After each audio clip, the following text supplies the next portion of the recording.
Hello, welcome to the James Cooley Show. It's your life. I'm your host, Dr. James J.C. Cooley. And wow, we got an absolutely fantastic guest coming your way today.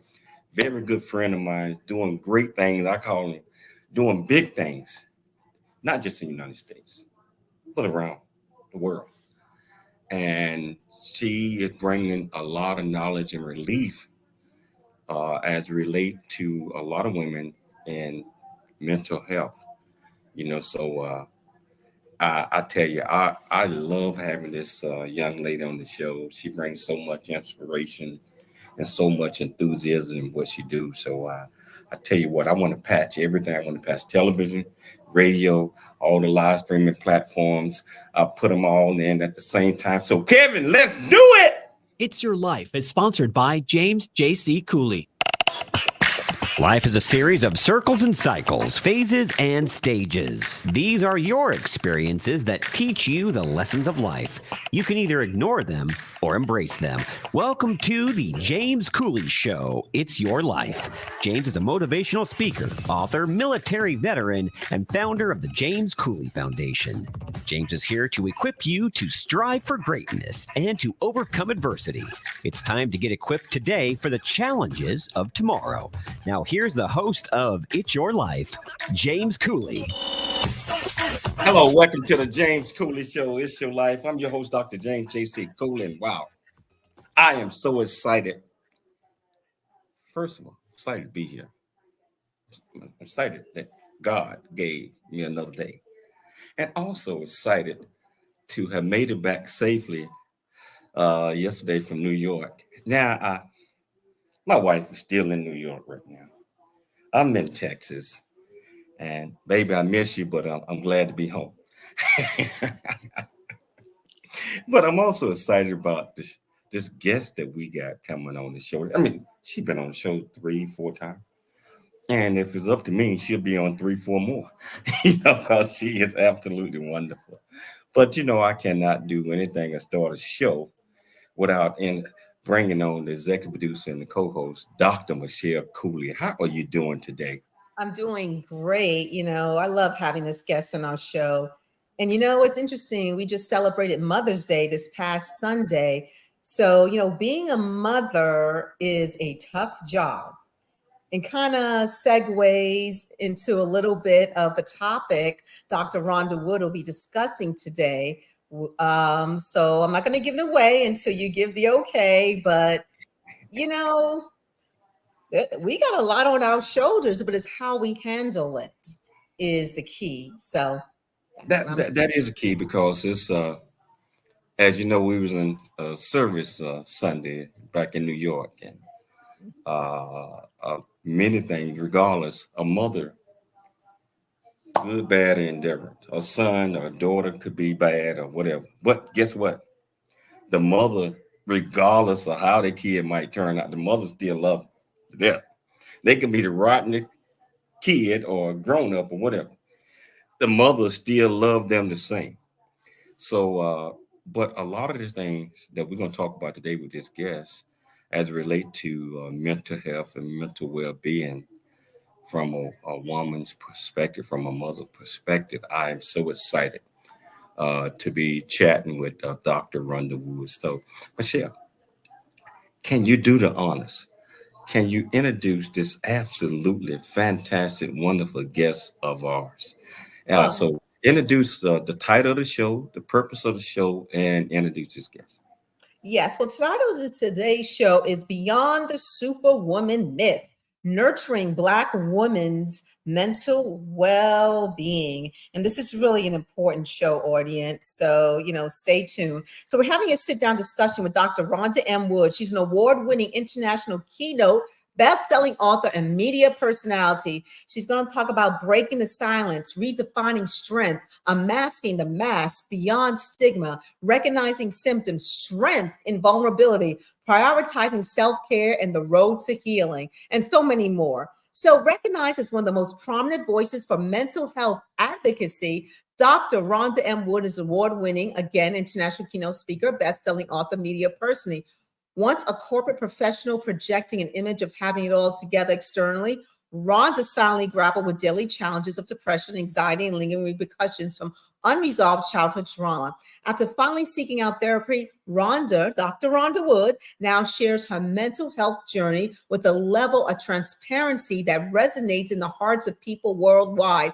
Inspired by her bold approach to life and healing, her unique voice and talents allow her to serve women from all walks of life, from the classroom to the boardroom. And you know, her biography is so extensive, we would need a whole hour to talk about it. Let's welcome back to the show, Dr. Rhonda M. Wood. Yay. Thank you. Thank you. Thank you. Oh man, that's amazing. Love it. Dr. Rhonda, it's always a pleasure having you on the show because you bring so much insight in everything you do. And you bring a lot of it from experience, from growing up, childhood, and tragedies that have happened in your world. But guess what? Strength overcomes everything. That's it. Getting the right help and having the right mindset overcomes everything. So Dr. Rhonda, can you tell our viewers and listeners that might have not seen you on the show before a little bit about you, a little bit about your background, what makes you click, and we'll get off into all the other great things that you're doing. Sure, absolutely. Well, first of all, let me just say, Dr. James, Dr. Michelle, thank you so much. Do you know how much of an honor it is to be returning to your show? It was an honor to be on your show, but to be invited back is like one of the biggest honors you can give me. So I just want to say I appreciate you. I'm so excited to be here. This is going to be an amazing show. Lots of juiciness we're going to discover. So Dr. James, Dr. Michelle, like you said, my name is Dr. Rhonda M. Wood, and I like to refer to myself as a recovering corporate America professional. I'm recovering from all of the, the dysfunction and the chaos that can sometimes be in that world. And so, as you mentioned in my bio, almost every day I grappled silently.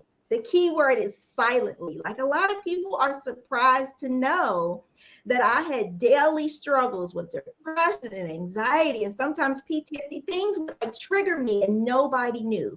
I hid it very, very well.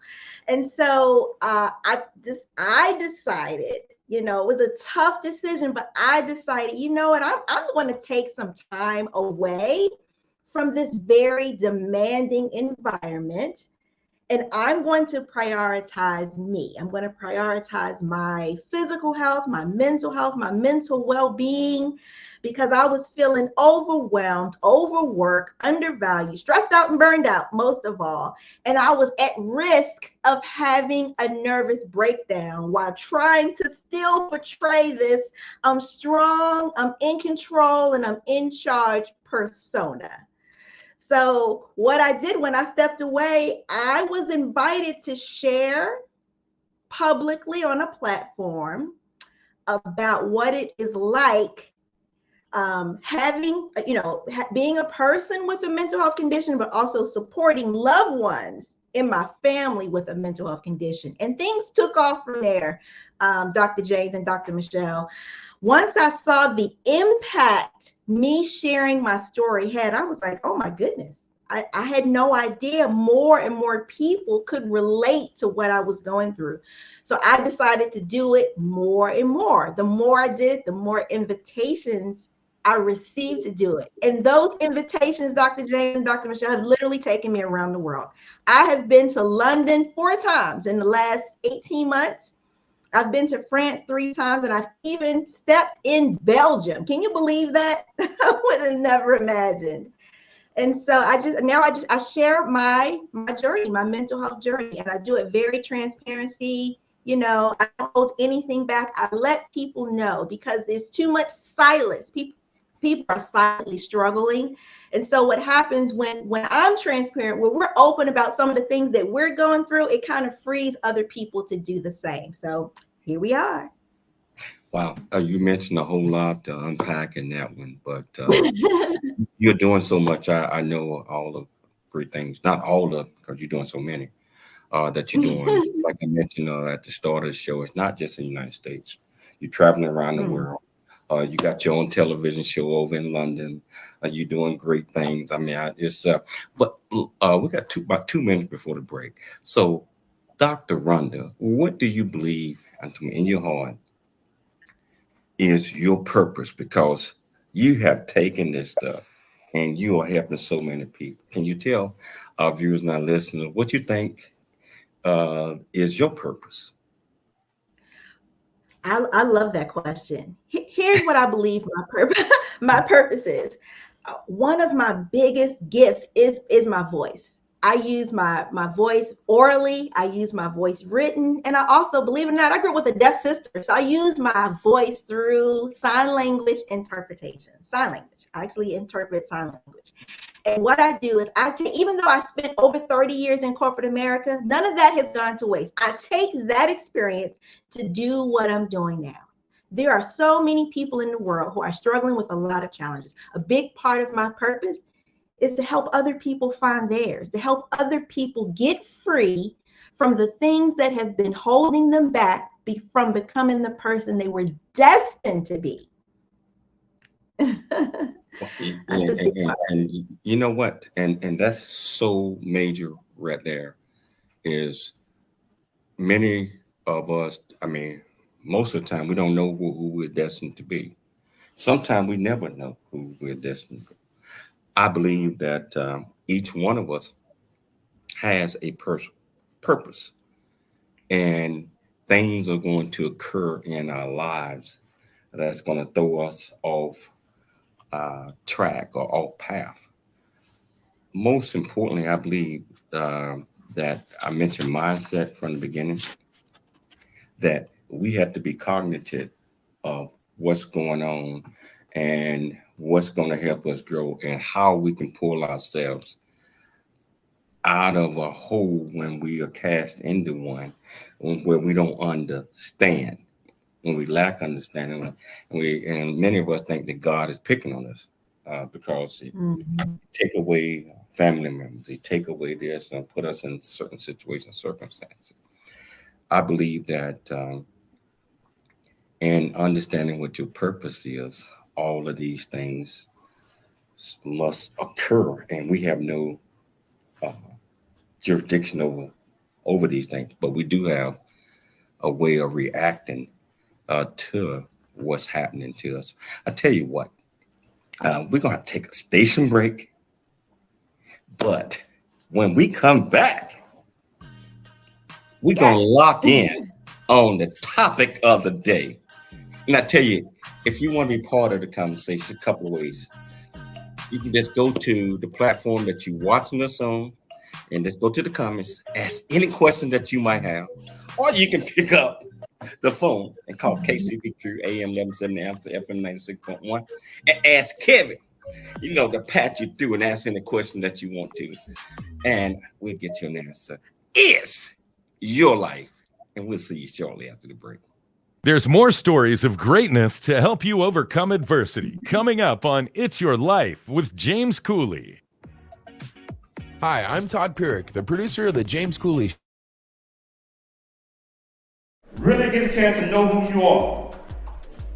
And once you know who you are, you truly know who you are, love who you are.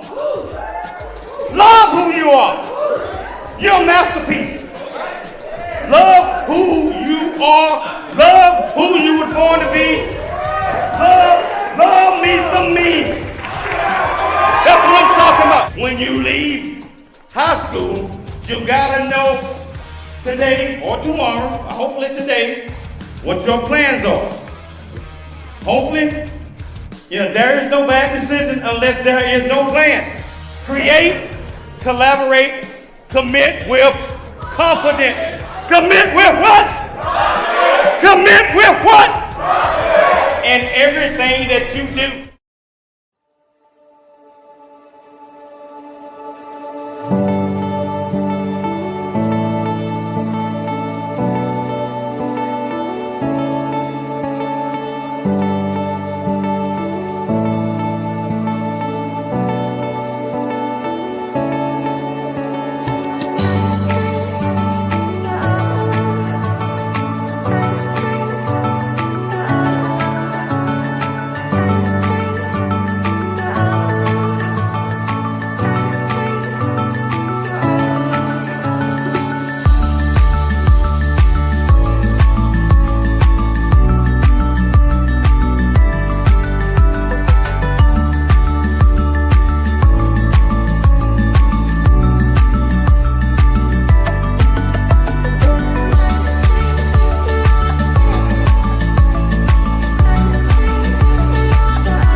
Noah Dingley here, producer of The James Cooley Show, It's Your Life. And the new audio version of James' book, Country Boy, City Boy, A Journey That Ain't Over Yet, is a must-have. James shares his true life story of struggle and success in America.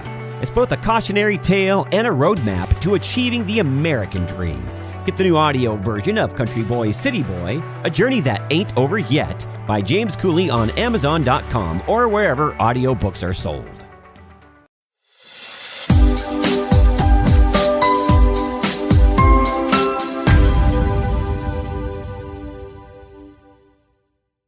Host of It's Your Life, Dr. James Cooley.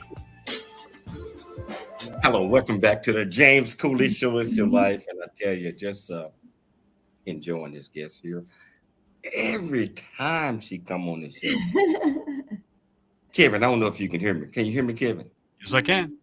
Every time this guest come on the show, she bring it, Kevin. She bring it. I'll alert the internet to be on standby in case we break it. And you bring it in. I'll tell you, we're getting ready to get off into the midst of the discussion. And I tell you again, wherever you're watching us on, whichever platform, over 55 live streaming platforms or television, E360 TV, Transverse TV, or you can pick up the phone, KCBQ AM 1170 Answer, FM 96.1. We got a big kid back in the studio. That's 1-888-344-1170. Michelle, I'm going to turn this over to you. Thank you, Dr. Rhonda. So let's talk about the Superwoman myth. Tell us exactly what that is and how does it relate to the mental struggles for Black women?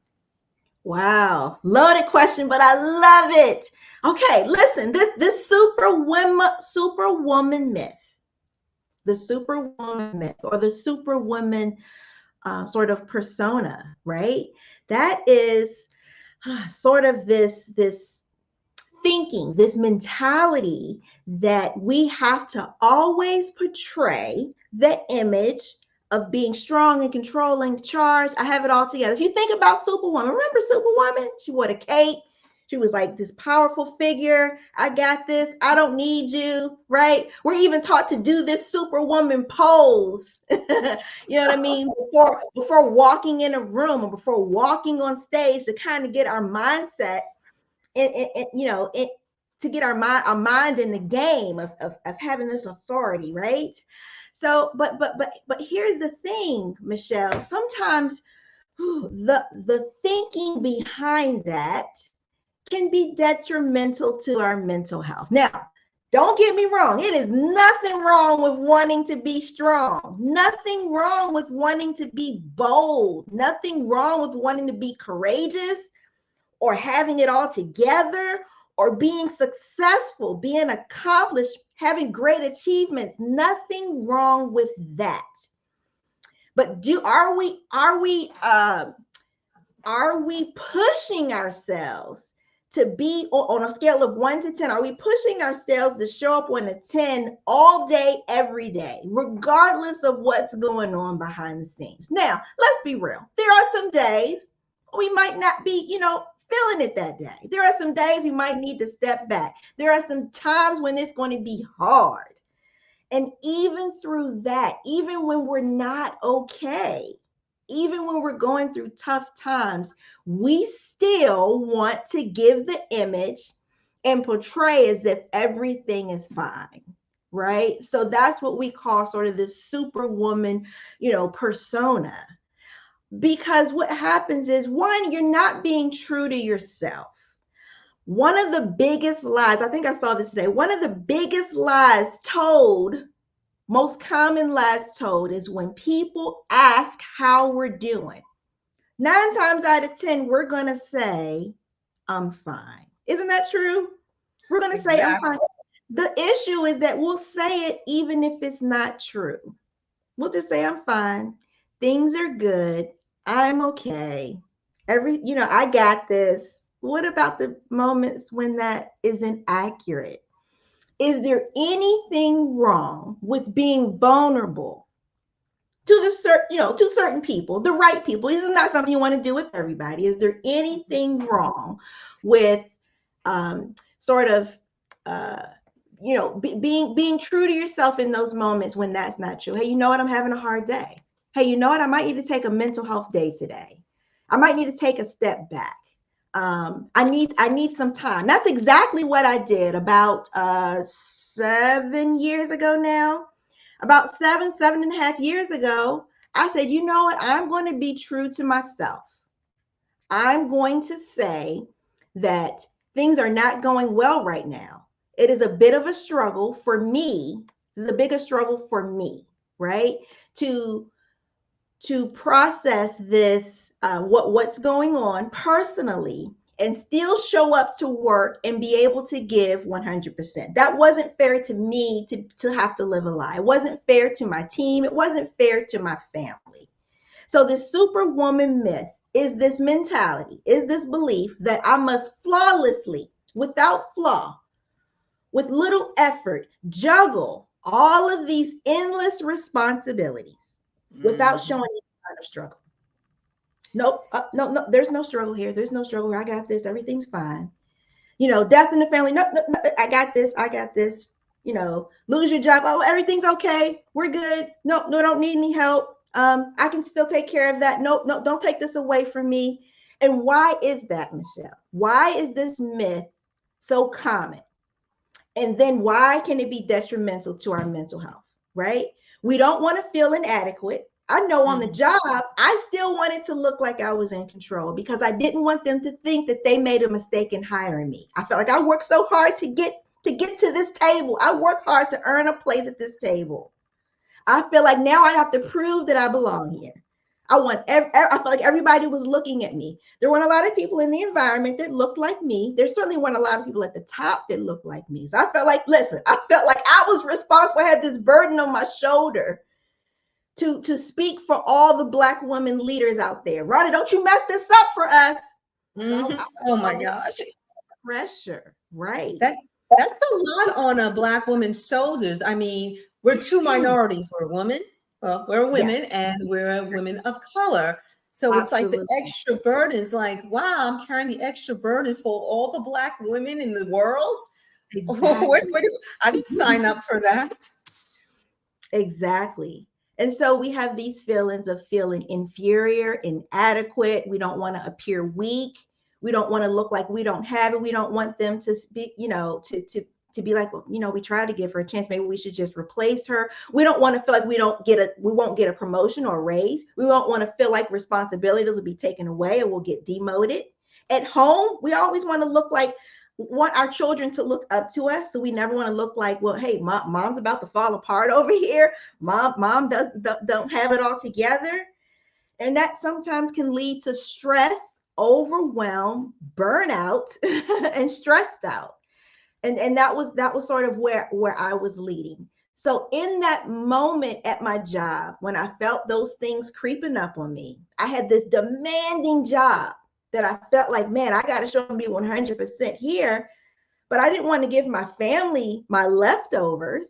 I wanted them to know that I'm also showing up 100% for them as well, and not detrimenting my own well-being. So balancing all three of those things.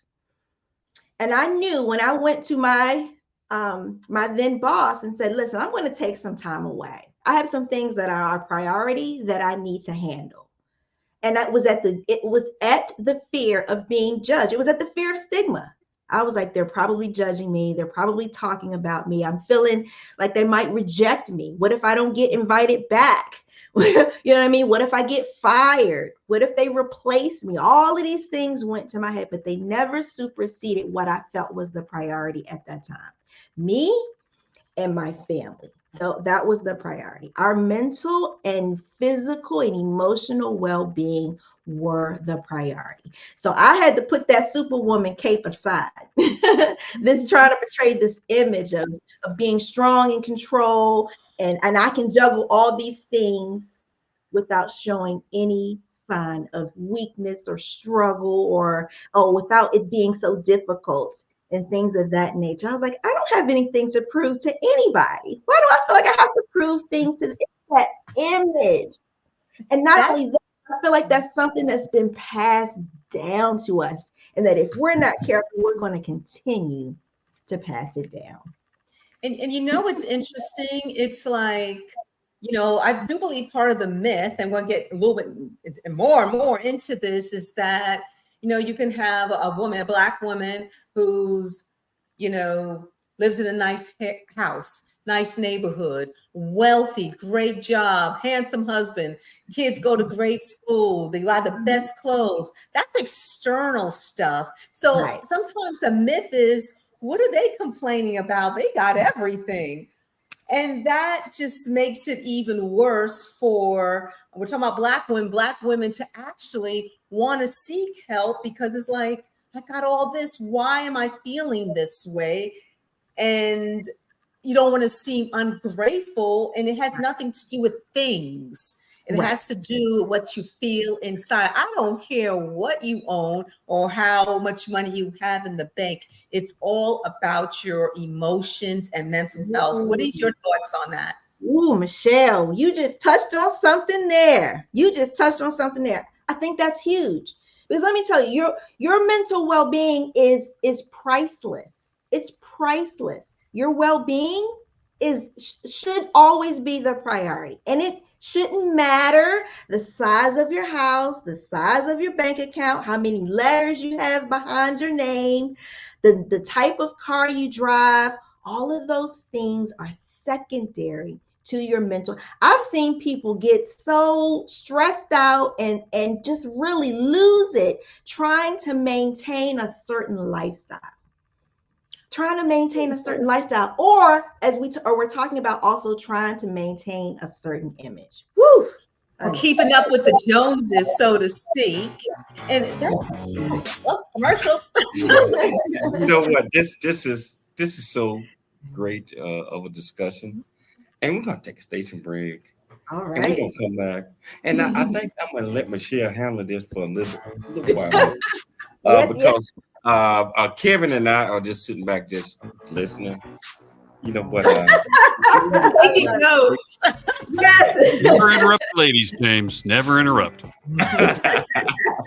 If you want to be part of this great conversation, all you have to do is just go to the platform that you're watching us on, and go to the comments and ask any question that you might have, or pick up the phone, call Kevin. 344-1178. Again, that's 1-888-347-344-1178. KCBQ, AM 1170, FM 96.1. It's your life.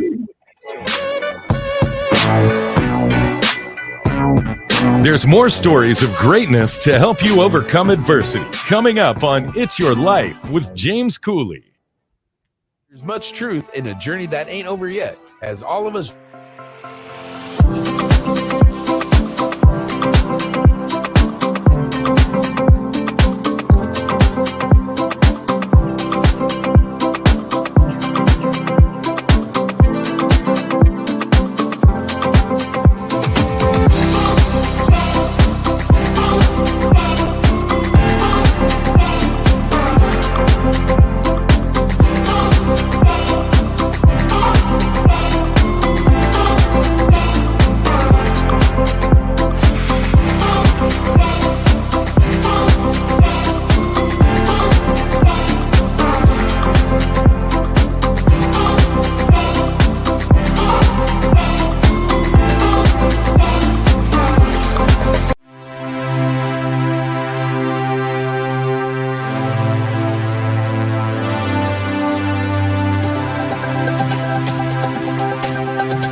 Dr. James J.C. Cooley from the United States of America, and I am here to just say, first of all, I'm so happy and honored to be on it, to be in the Coffee Book 2023, Unified Brain Z, and the other organizations. Thank you so much for giving me an opportunity to be a part of this collection.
Hello, welcome back to the James Cooley Show. It's your life. But you know what, Kevin? I'm thinking about just taking my name off the show and just get calling it the Dr. Michelle and the Dr. Ronda Wood Show.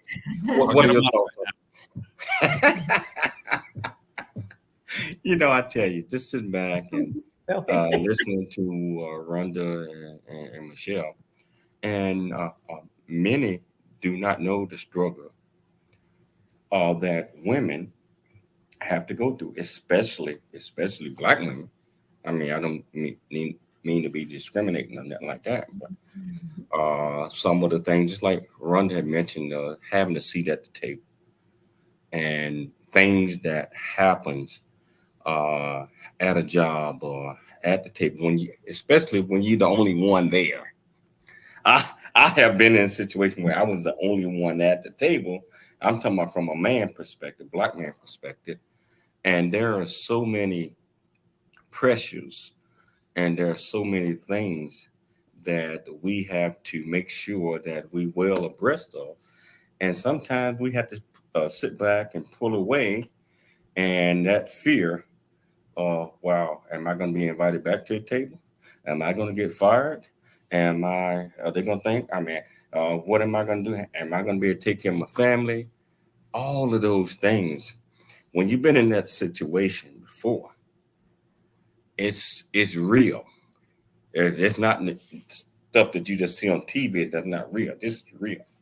And Rhonda been in that situation. I have been in that situation.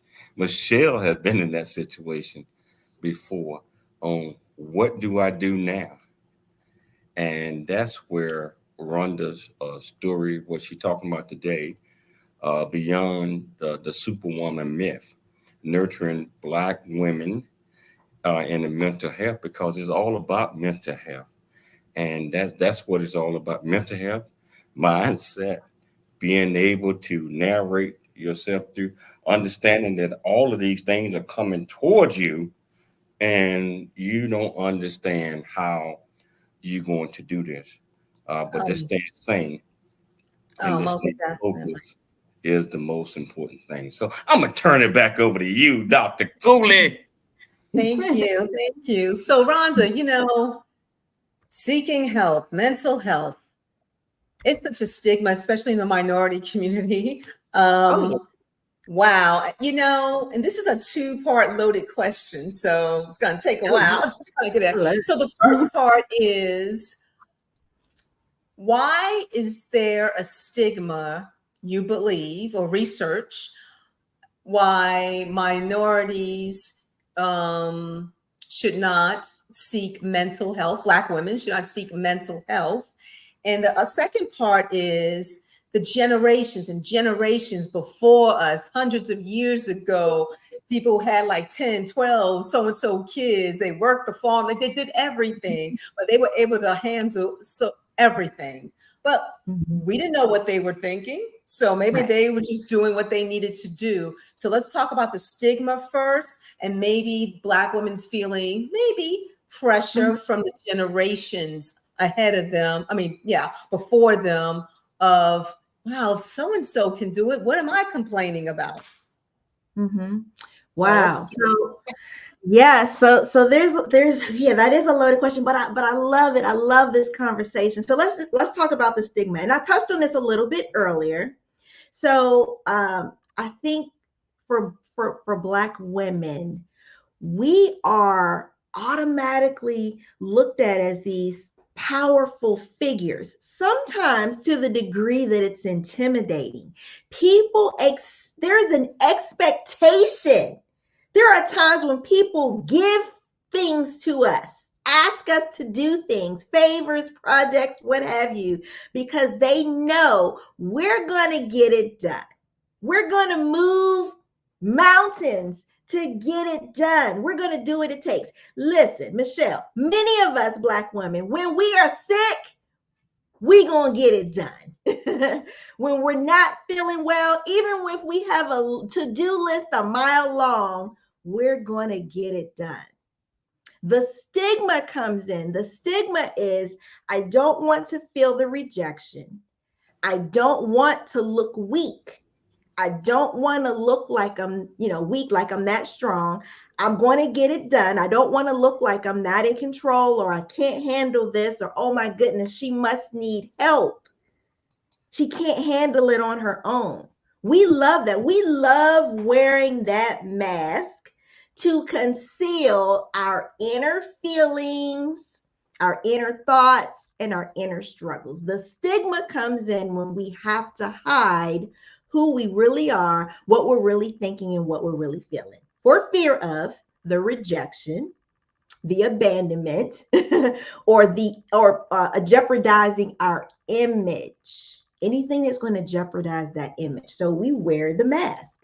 The mask is portraying, I have it all together, despite what's going on beneath the surface. I'm strong, despite the fact that I'm stressed out and burned out and overwhelmed.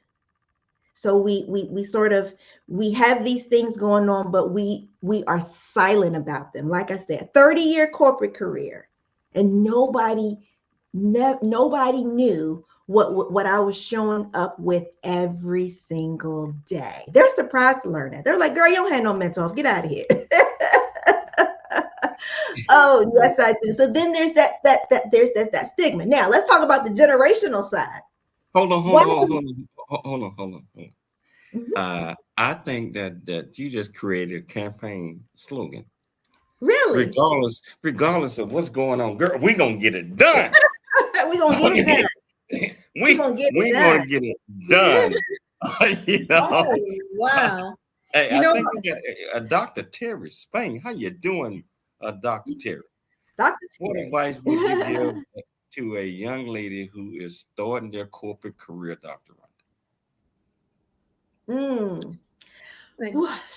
To show up as your authentic self, to be true to who you are, to prioritize you. You will actually show up in a more pleasant and productive way when you are authentic and being true to who you are.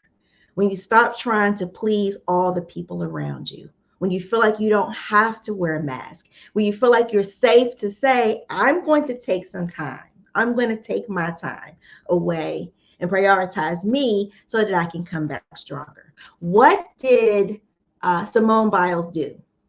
She publicly told the world that was depending on her. Things are not cool. I'm going to step away and I'm going to prioritize me. Right? That was such an unpopular belief. But what happened when she came back?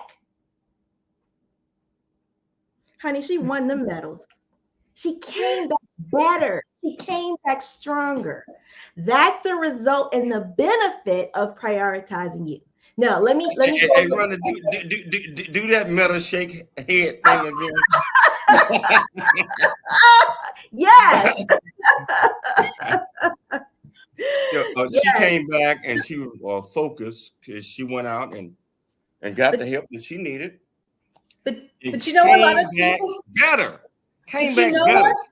A lot of people in her community did not understand. They're like, oh, she abandoned her team. She turned it back. My thing is this, and she explained it, that if she went out there and got hurt, who was going to take care of her? You know, I'm seriously, gymnastics, you can really hurt yourself. And she mentioned something about the twisties and stuff like that. If you're not mentally ready and sharp and focused, you can seriously injure yourself. So she made a bold and a gutsy move. And it's a shame that a lot of people, even in the minority community, did not understand that and did not support her. But you're right. She came back stronger than ever, because let's look at it this way. You can't please everyone. You got to take care of yourself. And, you know, I applaud her. I applaud her. But going back to that, the second question of that two-part question, Dr. Rhonda, you want to talk about the generations before us, how, you know, great grandmother did it and blah, blah, blah. Your sister has 5 more kids than you. You only have 4. What are you complaining about? Can you tell us how that pressure can add to, like, oh, maybe something wrong with me? Right. Not only is it generational, I think there's cultural it's so many different implications here, right? So for me, I remember telling this family member, you know, I am feeling stressed. I am overwhelmed. This is too much, and it's making me sad that I can't get this done. They're like, sad? It's making you sad? This is making me sad. It makes me sad. I feel like I'm depressed. I have anxiety because I have this desire to want to do more and be successful, but I'm exhausted. I've worn myself out. This individual made me feel so bad. What do you mean you are depressed? Do you know I used to walk to school with no shoes on? They start giving you these stories about what they used to do when they were your age. Do we remember this TV show called In Living Color? And they'd be like, what are you talking about? When I was your age, I had 17 jobs. Hey, hold it though, because I want to take a commercial break. I want to come back and have the 12 minutes that we have. I don't want to sacrifice another minute on this segment right here, but we can pick it up on the next segment because we're going to get off into a lot of things. And I tell you, the next segment, I'm going to run the segment and we're going to get an opportunity to really get a chance to know Dr. Ronda Wood's character. Oh, all right. As it relate to a lot of things, where as it relate to mental health, as it relate to taking a time out. Yeah, sometimes we have to put ourselves in a time out. Yes. Sometimes we have to do that. So I tell you what, if you want to be part of this conversation, all you have to do is just go to the platform that you're watching us on. It's YouTube, LinkedIn, Twitter, and just put your comments on.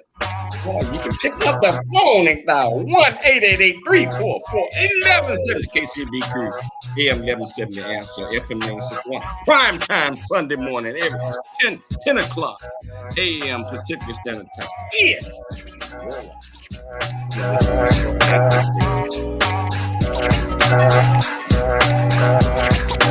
There's more stories of greatness to help you overcome adversity. Coming up on It's Your Life with James Cooley. I've seen a smile convey I love you. I'm proud of who you are. One that keeps us close when we're apart. Talking from the darkness of all that we've been through.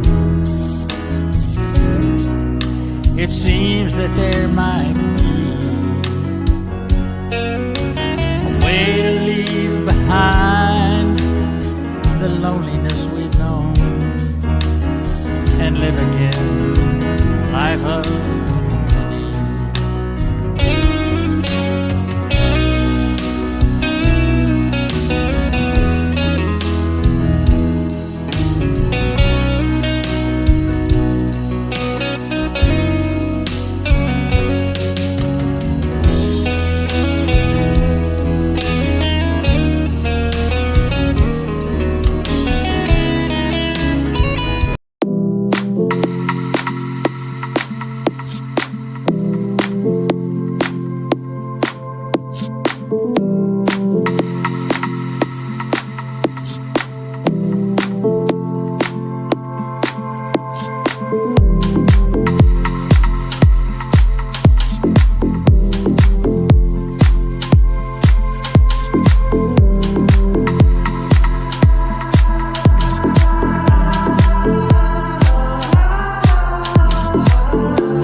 back to James Cooley show. It's your life, and Kevin. I don't know if you having as much fun as I am because you working. I mean, I'm Just working that too, the girls. but this is just this is fun, man. Listening to all of these things, and I tell you that it's so intriguing. And one thing that I want our viewers and our listeners to take in: KCBQ AM 1170 Answer. Kevin is operation is the boss there. Our show has been upgraded to, well, we're in prime time now. Awesome. Every Sunday, 10 a.m. Pacific Standard Time. You can tune into the show by going to KCBQ. If you don't remember anything else, it's going to take you directly there. FM 96.1 AM 1170 and other platforms as well. That's Sunday. So, Kevin, thank you so much, boss. No, you're the boss. And also, you can tune into our show on every major platform: Spotify, iHeartRadio, every major platform. All you have to do is just go to It's Your Life with Dr. James J.C. Cooley, Dr. Michelle Cooley.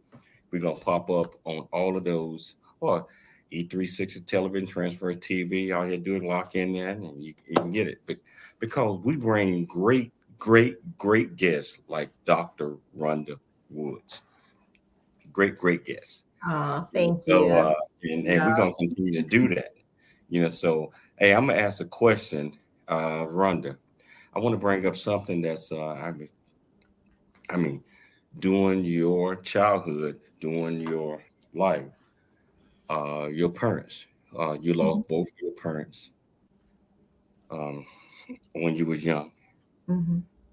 And another thing when I mentioned character is you had brothers and sisters. Mm-hmm. You were the oldest. You pour those in and say, hey, I got you. I'm going to raise you like mommy and daddy would do. Can you tell our audience a little bit about that? Yes, Dr. Cooley. So I graduated from college. I graduated from high school, was in my first year of college, and I got word that my mother was ill. I found out later that she was terminally ill with cancer. And she transitioned about 6 months later. And I made the very brave decision. Sometimes I look back and I'm like, I can't believe I did that. But I said, you know what? We need to stay together. We need to, mourn together. We've been through something very traumatic. And so at 18 years old, I think it was 18 or 19 years old, I raised three of my siblings. The youngest was 4 years old, right? I'm barely old enough to be any type of mother figure. My father passed away next. And it was difficult for me to sort of navigate life without the parental guidance from my parents. But we made it. So I was able to, at a very young age, raised three siblings after the passing of my parents. Both of them passed away of cancer. My mom had breast cancer. My dad had colon cancer. However, we stayed together. And by the grace of God, one of my siblings, she also transitioned because of cancer. So the other two siblings that I raised are doing phenomenally well. Every last one of my siblings went to college. They are leading successful lives. My other two siblings that I raised, they're married. They have 2 children apiece. They have their own businesses. They're doing well. They're happy, because statistics will tell you that when traumatic things happen and you're young, you go off and go down the wrong path. But we were able to remain positive despite the adversities that happened in our lives. We were able to stay on the straight and narrow, maintain our faith, prioritize our mental health, right? And defy the odds. You know, Dr. Rhonda, many would have threw their hands up, especially 18, 19. And you had three young siblings, and you was the oldest. When did it click into you that I got to do this? I, you know, I can't treat my siblings as my siblings. They have to be under me, the nourishment, the the parent. Because if I don't do this, we all gonna get separated. Yes. And most importantly, it's the mindset of let's keep everything together because we done heard and we have seen many, many stories where you get separated. You don't even know who your family is for the next 30, 40, 50 years. Right. So I want to Right. commend you on that. And every time I have you on the show, that is one of the things that resonate with me Wow. on your heart. Plus, I know you. I see you. I love you. I mean, you're my friend. I know you. I think we got Dr. Sandra says, so glad to catch this episode. Did you find yourself growing up faster because you raised your sibling? Oh, that's a great question. And now keep in mind, we only got 3 minutes left in the show, but that's a great question. I want to hear it. Yeah, so Dr. Sandra, I love her. She's one of my oldest and dearest friends. So yes, I didn't know anything. I didn't know anything at 18 years old. I don't think I had ever paid a bill. I didn't know how to write checks for my, to pay a mortgage or pay rent or utility. But you know what? God took care of all of that. I don't even know. I'll tell you this real quick. I remember the social workers coming to our house and trying to figure out, where everybody was going to go. And it was already such a sad time. We had lost our mom.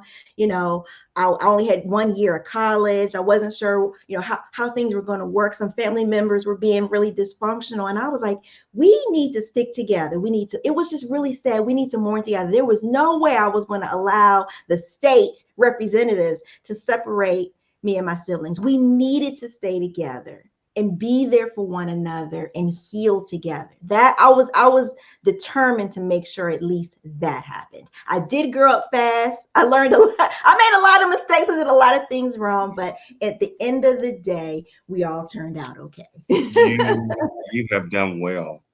Thank you. 1 minute of closing remarks. What do you want our viewers and our listeners to take away from this great discussion? Also, let me get it in. You were invited. You got a standing invitation anytime that your schedule permitting, because we didn't get a chance to talk about your show. We didn't get a chance to talk about all these other things. But takeaway, tell our viewers the takeaway before Kevin turn the music. Yes. So one of the things I say, we have got to break the silence. We have got to break this thing where we feel like we have to struggle in secret and solitude. There is strength in vulnerability. We typically want to be silenced. Oh, don't talk about your business in the street, but there is strength in vulnerability. Me being open about some of the things that I was experiencing in the workplace and at home has helped to free other people. We have been there for one another. And so I want us to continue to two things: prioritize our self-care and mental health, but also let's take off that mask. Let's not give in to these societal pressures of what women, and especially Black women, how we need to prioritize strength and perseverance over our mental health and well-being.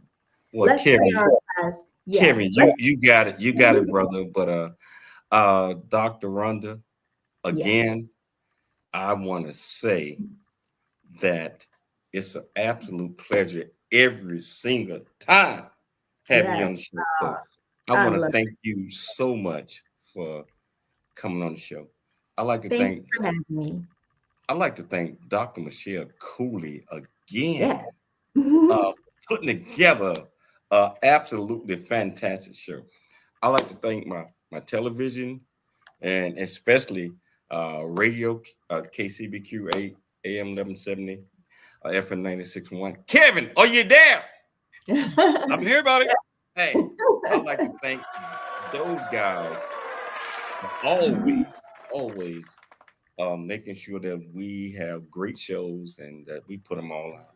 Most importantly, I'd like to thank our viewers, our listeners for tuning in to the James Cooley Show, Monday through Friday, live. Standard Time. 12 p.m. Pacific Standard Time, 3 p.m. Eastern Standard Time. I want everybody to always dream big, think big, be big. Yes. At everything you do. We'll be back tomorrow, same time, same place. It's your life, and we'll see you tomorrow.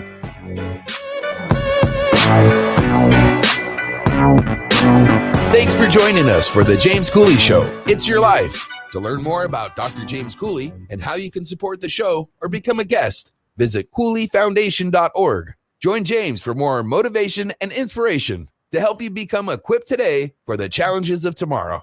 This has been It's Your Life with Dr. James Cooley, where you learn how to dream big, think big, and be big in everything you do. It's Your Life is sponsored by James